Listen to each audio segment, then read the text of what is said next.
Assalamualaikum warahmatullahi wabarakatuh. Bismillah walhamdulillah wassalatu wassalamu ala sayyidina Muhammad ibn Abdullah al-qa'im bihuquqillah adada ma fi ilmillah salatan da'imatan bidawami mulkillah wa ala alihi wa sahbihi ma daqat illa wa farrajahallah amma ba'du. Qalu subhanaka la ilma lana illa ma 'allamtana innaka antal alimul hakim wa la hawla wa la quwwata illa billahil aliyyil azim. Rabbi shrah li sadri wa yassir li amri wahlul 'uqdatam min lisani yafqahu qawli. Rabbi shrah li sadri wa yassir li amri wahlul 'uqdatam min lisani yafqahu qawli. Rabbi shrah li sadri wa yassir li amri wahlul 'uqdatam min lisani yafqahu qawli. Bi jahi sayidina Muhammadin sallallahu alaihi wasallam.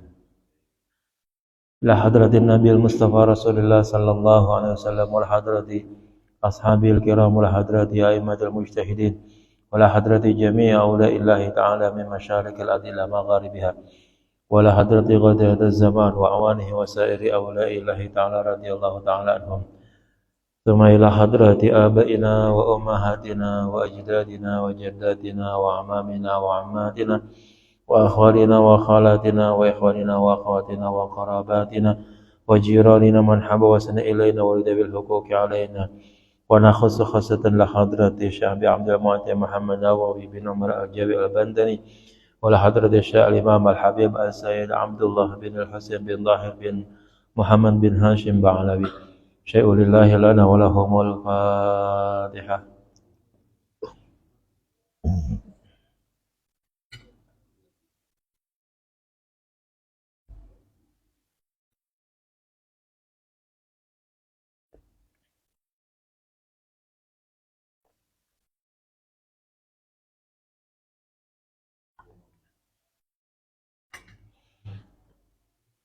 Kita lanjut halaman 211 baris ke-4 dari bawah.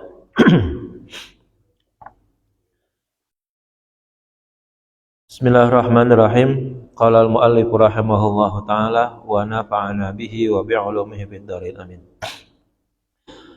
Wala budda fiha ay salati, dan harus ya ada di dalamnya, yaitu di dalam salat alal mayyiti kepada mayit, min syurutis salati, adanya syarat-syarat salat, ayil khamsi, yang 5, wa ghairiha, dan lainnya ya, lainnya 5, katuhrin, seperti dalam keadaan suci ya, dalam hal ini berwudu, wasatrin, dan menutup aurat, lil musalli, bagi orang yang salat, wa ghairihima, dan selain bersuci dan menutup aurat.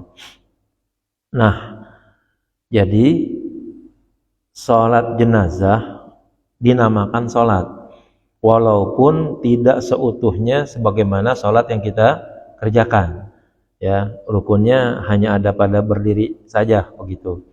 Namun hal-hal yang memang menjadi syarat ya dilaksanakannya salat itu harus gitu ya.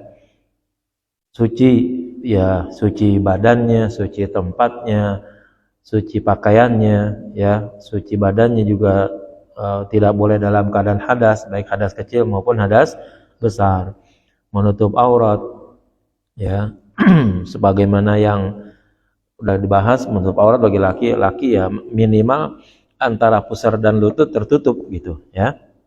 Itu tidak boleh, tidak semuanya harus ya, sebagaimana syarat-syarat yang ada di dalam melaksanakan salat, termasuk ya menghadap kiblat orangnya ya. Orangnya harus menghadap kiblat yang salat. Jadi karena dinamakan kata-kata itu salat gitu, maka hal-hal yang memang terkait dengan sholat persyaratannya itu harus gitu.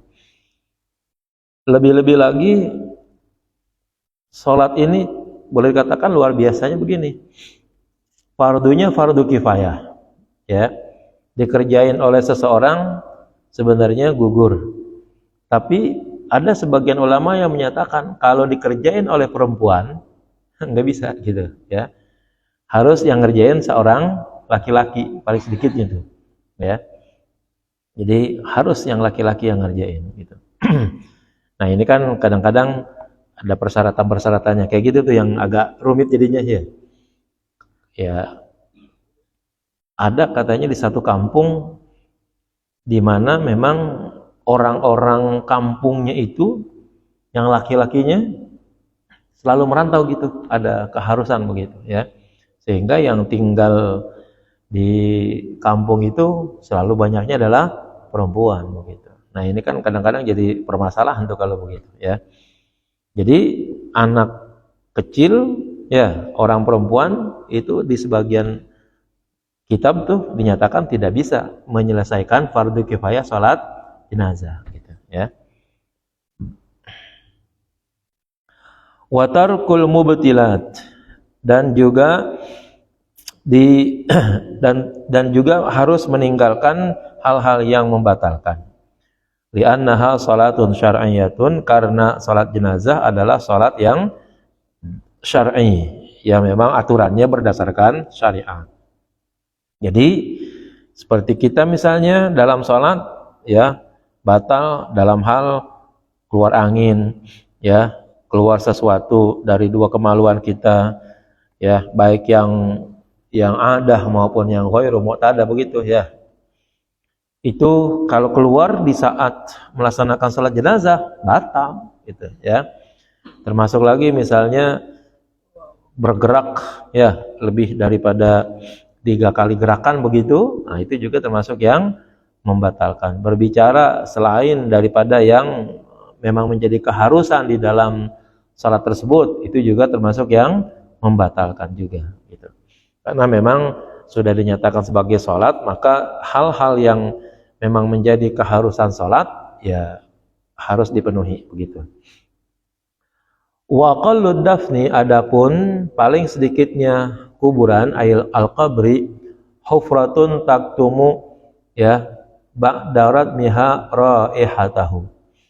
Satu ya lubang ya, satu lubang yang kira-kira bisa menutup ya setelah diuruk ya, menutup apa? Menutup raihatahu ya, baunya mayit tadi. Aizuhu roha, yaitu munculnya bau tadi, minhu dari kubur, fatu'dzil hayya, maka menyebabkan atau menjadi gangguan bagi orang yang hidup. Di Trunyan, tahu ya Trunyan ya? Di Bali tuh, itu kan ada tuh satu pohon katanya ya, tempat nguburin di sana tuh katanya nggak pakai dipendem tuh. Saya nggak tahu tuh di sana bau atau enggak tuh di sana tuh katanya. Katanya ada di bawah pohon tersebut, kalau dikuburin di situ tuh jenazah itu nggak bau katanya ya. Ya tapi kan tengkoraknya bikin ngeri juga ya kan. Ya manusia lah biasa begitu, apa juga yang sifat-sifatnya kayak gitu tuh ada aja lah bumbu-bumbunya kan jadinya ya gitu. Ya bahasa kita setan lah, pocong lah segala macam jadinya. Nah, maka yang begitu itu dalam ajaran agama Islam enggak diperkenankan. Andaikan ada sesuatu dah bahasanya yang bisa mampu menahan dan menghilangkan bau daripada jenazah tersebut, tetap ya yang wajib dikerjakan bagi orang Islam itu adalah mengubur ya jenazah tersebut. Ya, sampai diperkirakan satu lubang, apabila lubang tersebut ditutup itu ya jenazah tidak mengeluarkan bau yang menyakitkan bagi manusia yang ada di sekitarnya. Jadi boleh dikatakan ya Islamlah yang memang agama yang istilahnya itu menghargai orang mati sekaligus juga menghargai orang yang hidup gitu ya.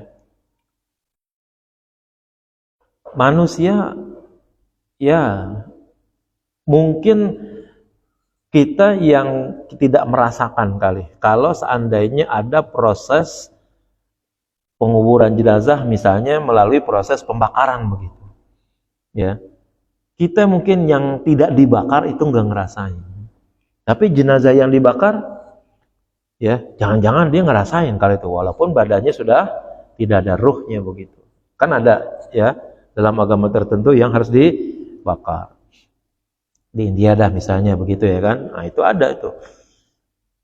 Di sana peraturannya semakin tinggi kasta yang mereka anut gitu, itu nanti pembuangan debunya juga harus di tempat yang tinggi juga gitu. Yang paling hebat itu kalau dia kastanya tinggi, sekaligus juga jadi pejabat pemerintahan misalnya, punya jabatan, itu harus di Gunung Himalaya, ya, harus di Gunung Himalaya, bawa di atas helikopter, buang di situ katanya, ya. Kita tidak usah yang seperti itu, ya. Jadi kagak. Nah, kalau kita tinggal di Jakarta, nyari gunung di mana? Gunung nggak ada gunung ya kan? Susah jadinya, ya. Nah itu. Ya, Gunung Sahari.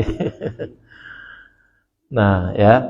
Jadi Islam itu jadi tidak nyusahin lah bahasanya, ya. Andaikan misalnya harus di atas tanah begitu biasa, ya. Sekalipun lah bisa tuh hilanglah bau bangkainya begitu misalnya. Tetap saja itu akan menjadi gangguan tertentu bagi manusia yang lainnya. Wa tahrisuhu minas siba'. Dan lubang itu bisa melindungi jenazah tadi atau menjaga minas siba'i dari binatang buas.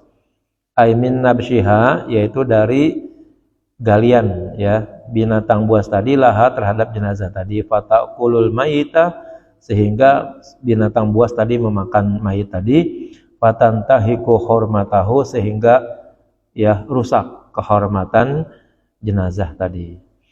Jadi manusia hidupnya harus dimuliakan, matinya juga harus dimuliakan, tidak boleh dibakar, apalagi ya sampai dikasih binatang tertentu gitu.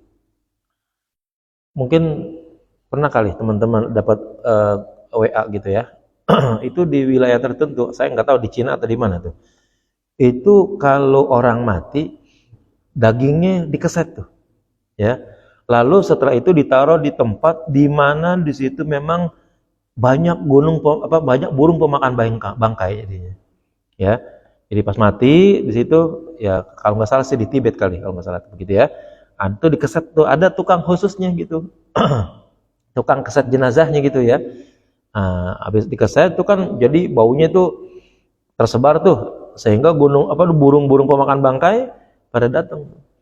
Ya, udah ukuran berapa menit tuh burung langsung gerubungin gitu ya. Beberapa menit lagi kemudian udah habis tuh ya daging-daging dari bangkai dari jenazah tersebut.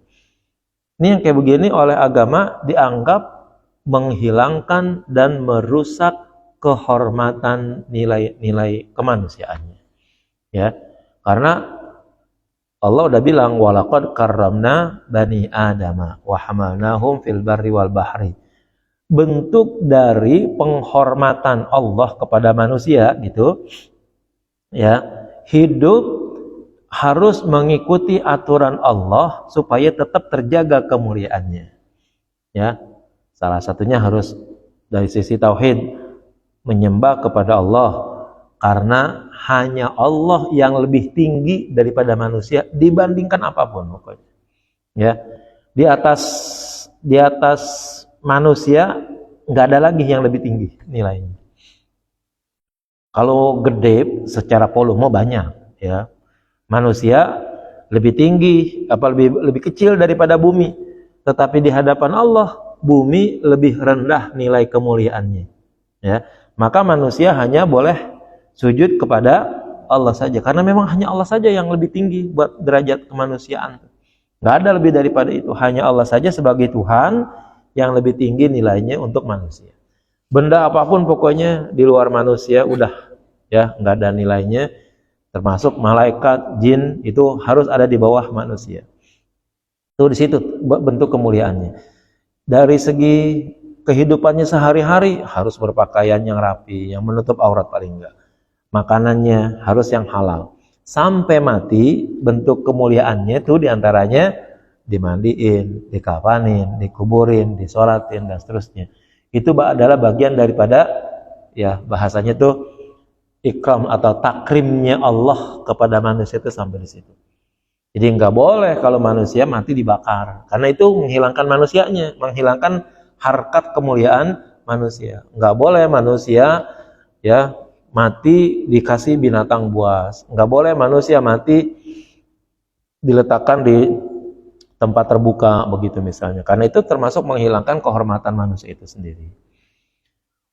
Wa yusannu ayyu amma qadra qamatin wa bastatin dan disunnahkan untuk dibikin menjadi lebih dalam seukuran pendirian dan satu bentangan ya. Qamah itu seukuran diri manusia, bastah ini segini ya, jadi itu ukuran yang maksimal itu seperti itu. Ai bi ayyaquma fihi, yaitu di mana ia berdiri di situ, wa yabsutu yadahu murtafi'atan, dan membentangkan tangannya ya ke atas. Mohon maaf. Jadi diri itu begitu tuh, itu namanya seukuran dalamnya kuburan begitu, ya. Kalau sekarang tukang gali kubur pinter ya. Nah, tanah galian kuburnya ada di pinggir kuburan tuh jadinya begitu. Ya, sehingga kelihatannya tinggi. Padahal mah giliran diuruk ya, paling-paling ya semeteran kali begitu. Wa yuwassa'u, dan diluaskan, ayyuzadu fi tulihi wa aradihi, dan yaitu ditambah dalam segi panjang dan lebarnya. Tujuannya apa? Agar kalau jenazah lagi turunin tuh agak sempit gitu, muat untuk ngelewatin jenazah di depan orang yang nguburinnya begitu ya. Nah, jadi tidak nyusahin jadinya begitu. Wal muradu at-tawsi'u bi qadri ma yasa'ul mayit, ya. Yang dimaksud adalah luas itu seukuran muatnya mayit, wa mayunziluhu, dan orang yang menurunkannya, wa yu'inuhu, dan yang membantunya. Apa dzalika Atiyah. Demikian dijelaskan oleh Imam Atiyah.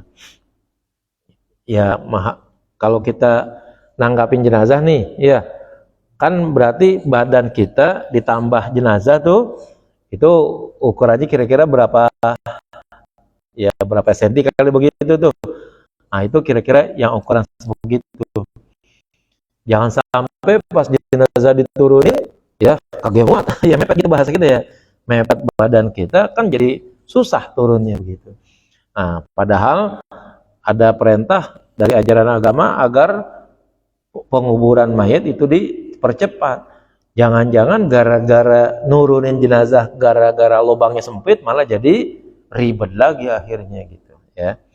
Nah, maka lubangnya itu diperluas seukuran kira-kira bisa nurunin jenazah ya, jenazah itu lewat, ditambah dengan luasnya badan orang yang nurunin gitu ya.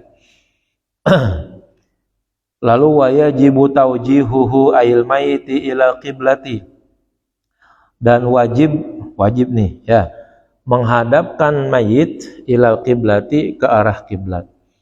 Tanzilan lahu manzilatal musalla, menempatkan si jenazah tersebut pada posisi orang yang dalam keadaan salat, musalli ya, orang yang dalam keadaan salat. Sehingga jadi ketika di kuburan itu kenapa harus menghadap kiblat? Karena memang diharapkan posisi tersebut adalah posisi yang paling baik, yaitu posisi dalam keadaan melaksanakan salat gitu ya. Ada cerita, saya lupa itu dari Syekh apa ya. Jadi ada katanya orang yang biasa jagain kubur gitu, kemudian nangkepin orang yang suka nyuri kain kafan kuburan gitu ya. Akhirnya ketangkep tuh, lalu ya dihakimi gitu ya, gitu.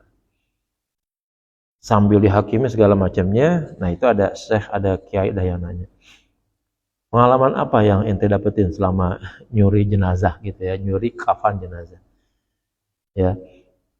Nah, akhirnya dijelaskan tuh selama pengalaman saya nyuri kain jenazah, itu setiap kali saya dapat jenazah, anehnya jenazah tersebut udah tidak lagi menghadap kiblat.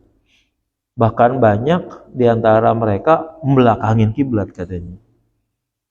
Jadi jenazahnya berbalik dengan sendirinya tuh ya. Pas lagi mau diambil kain kafannya, jenazahnya sudah tidak lagi menghadap ke kiblat. Nah, akhirnya ditanya, itu apa tuh kira-kira yang begitu ya. Nah, akhirnya yang jawab bukan pencuri tadi. Wah, kalau tuh urusan itu mah bukan urusan saya, mana saya tahu katanya ya kan. Kiai dah tuh urusannya begitu ya kan. Nah, ternyata Syekh tersebut bilang ya, salah satu yang menyebabkan orang tuh nanti dikubur berbalik arah diantaranya adalah ya makan makanan yang haram, ngambil menggunakan uang yang haram ya. Ya di Indonesia kayaknya orang yang boleh begitu banyak kali gitu ya. Koruptor kan itu ya. Nah itu kalau mau dilihat tuh ya cari tuh koruptor kuburannya kira-kira kebalik gitu arahnya begitu ya. Karena kan dia orang yang paling banyak makan uang haram jadinya ya. Saya lupa tuh baca di kitab apa begitu ya. Fala wujjiha li ghairiha nubisha ma lam yataghayyar. Kalau seandainya diarahkan tidak mengarah ke arah kiblat, nubisha harus digali lagi malam yataghayyar selagi belum berubah. Berubah itu artinya belum busuk gitu ya. Ya manusia biasalah kalau yang namanya 2-3 hari itu udah busuk lah begitu ya. Jadi maka dari sini karena keharusan umat Islam ya pokoknya selagi kita kenal sebagai orang Islam begitu, maka tidak boleh dikuburkan dalam posisi tidak menghadap kiblat. Nah sekarang bagaimana kalau seandainya orang meninggalnya dalam keadaan yang berbahaya gitu, badannya sudah hancur atau mengandung penyakit yang berbahaya seperti kemarin tuh COVID banyak begitu ya. Saya nggak tahu tuh. Itu seharusnya kalau seandainya memang harus dikubur pakai peti, maka jenazah itu di dalam peti itu sudah harus diarahkan ke arah kiblat gitu. Udah dimiringin gitu, jangan tuh peti ya jenazahnya masih dalam keadaan celentang gitu ya, nggak boleh tuh. Nah ini yang jadi masalah nih, kita kan kadang-kadang tuh kemarin kita bingungin kenapa saudara kita yang mati di rumah sakit kita pengen pulang kan begitu tuh gara-garanya ya dikuburin di daerah yang kita kagak tahu, dan juga kita kagak tahu di dalam peti itu dia dihadapkan ke arah kiblat atau tidak tuh begitu gitu kan, jadi masalah jadinya ya. Nah maka ya kita nih harus ngikutin ajaran agama Islam itu. Kalau seandainya memang dia orang baik gitu misalnya, maka arah kiblat itu menjadikan dia seolah-olah selalu dalam keadaan melaksanakan salat, kira-kira begitu. Makanya kenapa sih jenazah harus dimandiin? Ya, kenapa setelah itu harus diwuduin? Nah, itu posisinya tadi tuh, dia terus diharapkan dalam keadaan suci, dalam keadaan bersih, tidak berhadas, di dalam kuburnya dia di dalam posisi melaksanakan sholat tuh begitu. Kan jenazah udah nggak ada batal lagi kan? Iya, emang jenazah ada yang kentut lagi gitu. Nah, oh ini jenazah kentut nih ya kan, mau wudhu dulu gitu kan, kagak lagi. Udah sekali wudhu udah selesai. Andaikan ada hal-hal yang membatalkan, yang batal orang lain yang hidup gitu. Kan katanya kalau ada orang meninggal kan tuh pada cium kali begitu ya. Ternyata ada yang ghairu mahramnya begitu. Bukan mahramnya yang menciumnya kan, yang memegakan berarti seolah-olah kan batal katanya begitu. Yang batal bukannya jenazahnya, yang batal adalah orang yang hidupnya. Jenazah mah nggak ada batalnya gitu ya. Dia udah selesai urusan-urusan kayak begitu, maka sekali dia dimandiin, sekali dia diwuduin, untuk selama-lamanya udah nggak batal lagi gitu. Nah fungsi mandi yang bersih dan wudhu itu tuh supaya seolah-olah dia selalu dalam keadaan sholat tuh begitu. Nah Kan jadi bingung juga. Kalau orang udah biasa sholat, diarahkan ke tempat sholat, kan enak jadinya ya. Ini ada orang di dunia sholat ogah gitu ya. Terus di dalam kubur dihadapkan ke arah sholat, kan bingung jadinya. Lah gua ngapain nih jadinya begitu? Begitu. Kalau kita mah ada biasa sholat, menghadap ke arah kiblat dan melaksanakan sholat biasa begitu. Nah kalau kagak pernah sholat, diarahin ke arah tempat sholat, bingung jadinya nanti di akhirat di arah kubur. Dan itu lamanya benar-benar lama, ya kan? Coba lihat Nabi Adam dari dulu ada dikuburin, ngapain tuh dia kalau sampai sekarang? Iya kan? Udah berapa ribu tahun tuh Nabi Adam di kuburan kalau begitu. Apa udah masuk surga? Ya belum, nah kiamatnya belum, ya kan? Nabi Idris aja yang udah masuk surga dipulangin lagi, ya kan? Ceritanya begitu ya. Nabi Idris mau mati, mau, tapi harusnya persyaratannya dia harus melihat surga dulu. Sampai di surga dia suruh pulang lagi. Berarti kan kalau gitu pulang dulu kalau gitu. Artinya mungkin kalau dia nikmat kubur, di kuburnya enak, tapi tetap ada di dalam kubur, bukan di dalam surga, gitu kan? Itu. Artinya penantian yang sangat lama kalau begitu. Nah, apalagi kalau orang yang amal ibadahnya ya sedikit. Ya kalau kita pakai otak kita nih, gitu ngitung Nabi Adam pas mati tuh tahun berapa itu? Ya, sampai sekarang udah berapa ribu tahun dia mati kalau begitu. Kan ada di dalam kubur aja kalau begitu tuh, ya kan? Nah, kalau anaknya tuh yang tukang bunuh. Ya, si Qabil, ya kan? Wah, kalau gitu dia disiksa habis-habisan tuh karena saking ada dosa besarnya yang dianggap membunuh. Mulai saat itu katanya seorang yang membunuh satu orang lain senilai dengan membunuh semua manusia. Bayangin berapa berat dosa orang yang membunuh tadi di sana tuh. Nah, maka penting kalau gitu kita membiasakan diri untuk sholat sebaik-baiknya, karena ini membiasakan diri untuk berada di alam kubur yang posisi kita seolah-olah diposisikan dalam keadaan sholat. Itu begitu. Kalau udah biasa kan enak jadinya, ya kan? Biasa sholat enak gitu, walaupun berat juga, ya kan gitu. Tapi kalau udah dibiasain paling kagak enak lah begitu. Wa kadza lawujihalaha mustalqiyan. Demikian juga kalau diharapkan ke arah kiblat dalam keadaan terlentang, walau mutawajihan biwajhihi, walaupun dalam keadaan menghadap dengan wajahnya dan dua lekuk telapak kakinya, ya, wa akhmasaihi. Afada dzalika atiyah.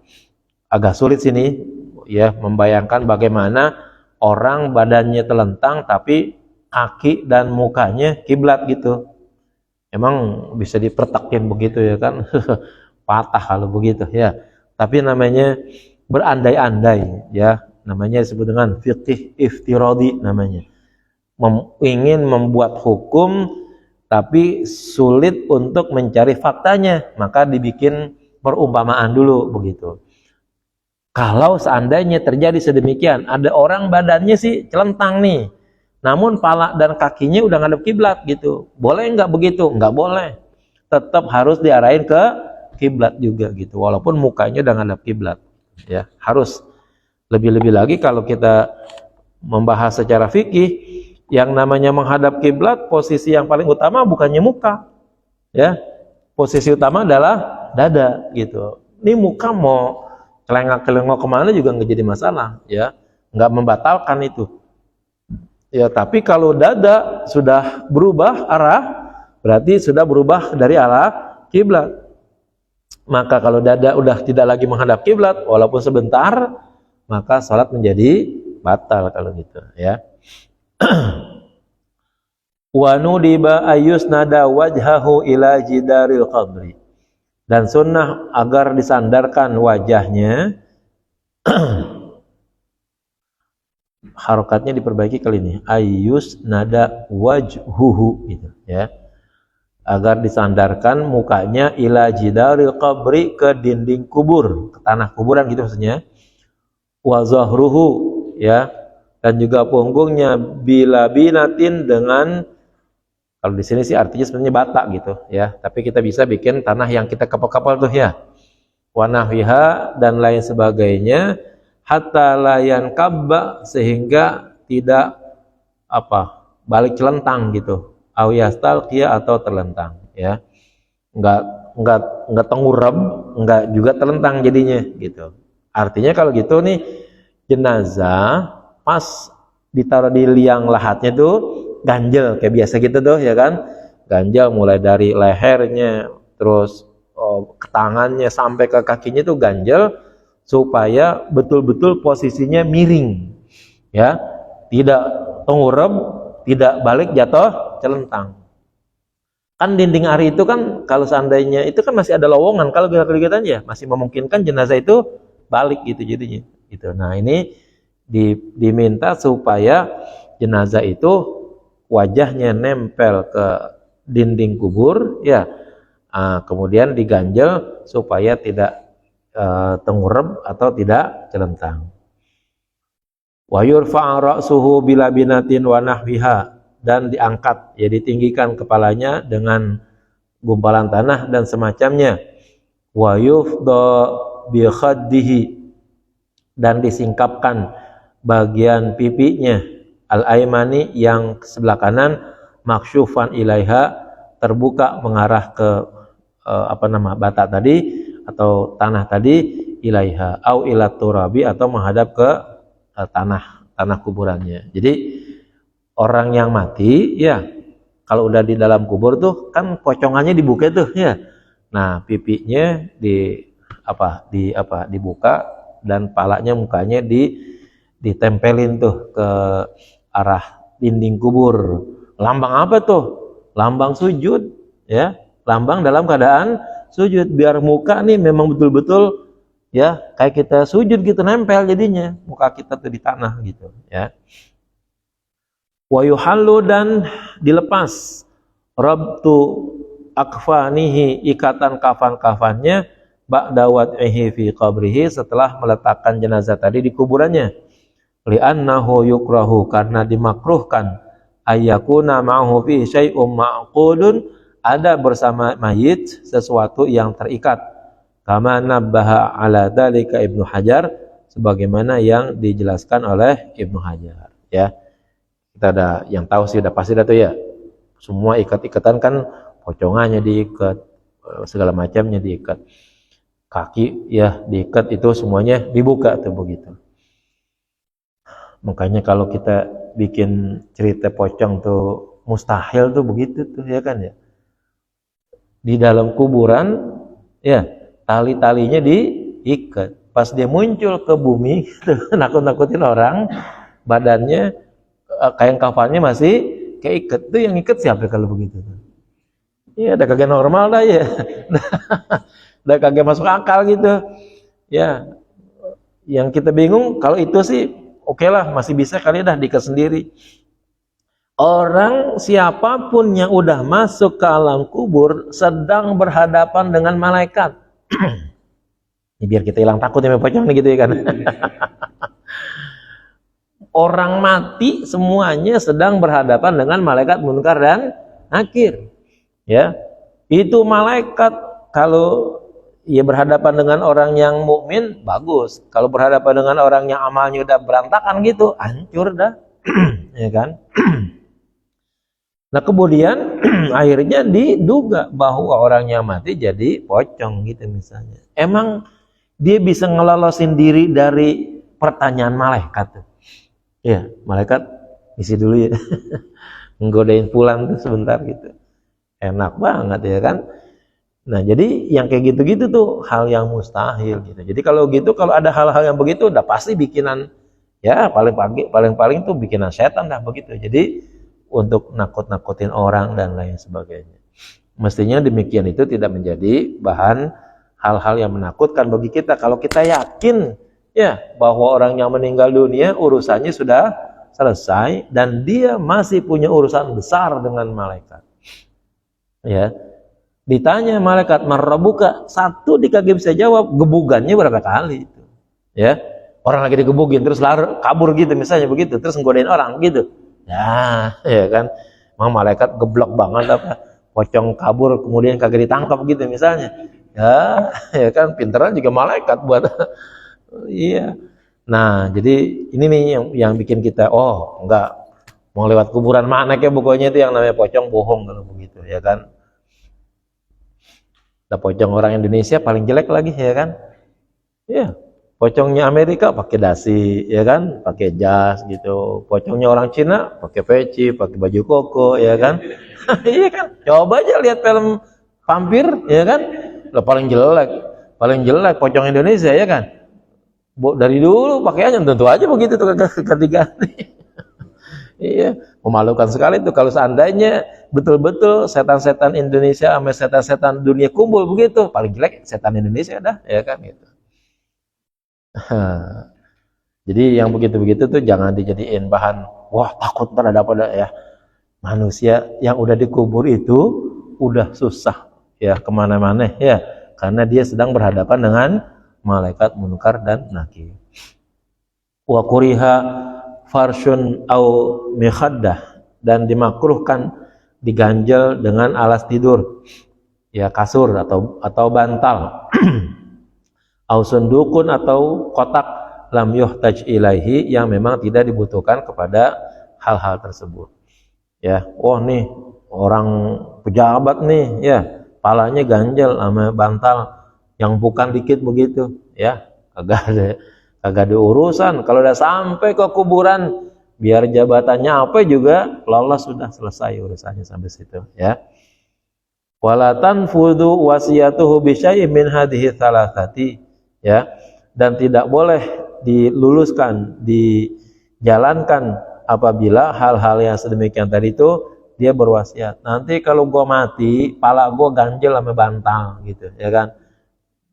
Pala gua ganjel sama kasur yang empuk gitu ya, nggak bisa itu ya, nggak perlu. Kenapa? Karena memang tidak dibutuhkan. Sampai tuh ya, kalau ada orang mati di waktu hidup ya, dia ganti giginya dengan gigi emas. Gigi emasnya itu kalau dihitung-hitung ada 20 gram tuh misalnya begitu, gali buru-buru itu ya, ambil emasnya ya, lumayan 20 gram buat kawin lagi jadi ya kan gitu.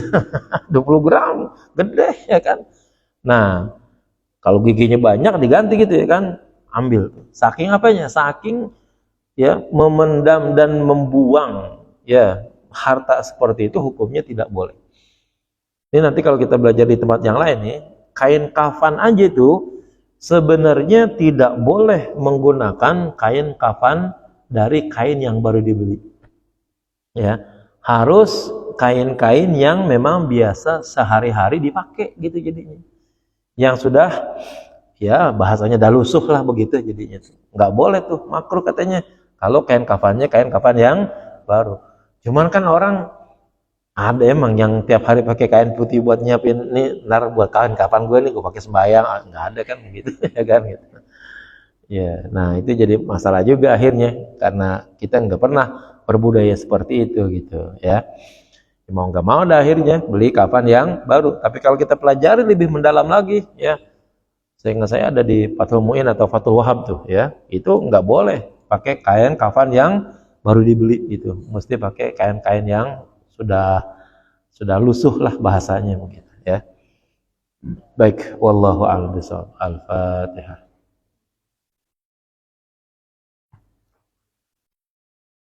Iya kan.